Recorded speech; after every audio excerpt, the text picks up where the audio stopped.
que représente un contrat de mariage pour 34% des Français? La question évidemment qui me titille, Sylvain, êtes-vous marié? Oui. Ah! Et ma chère et tendre est dans le plateau. Et elle est dans le plateau. Sur le plateau. Alors là, moi, elle s'appelle... Émilie. Alors justement, à votre avis, est-ce une protection financière?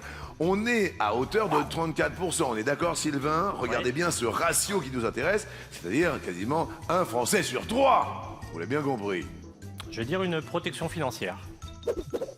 Ça j'aime bien avoir les avis de tout à chacun, dites-moi. C'est vrai qu'une protection financière, ça me paraît ne pas être le cas, parce qu'on dit souvent en tant que juriste que le mariage, c'est justement financièrement assez engageant. Donc j'aurais opté pour l'autre par une déduction mathématique, mais je ne suis pas sûr. Naïs, qu'en pensez-vous? J'aurais dit la protection financière également. D'accord, alors intéressant d'avoir l'avis de Cyprien. J'aurais dit que beaucoup plus de gens l'estiment être une protection financière, donc j'aurais dit l'autre. Ah! Derrière l'autre que vous auriez choisi, ce serait un tue-l'amour. Ouais. Là, c'est intéressant parce que c'est du comportement, c'est...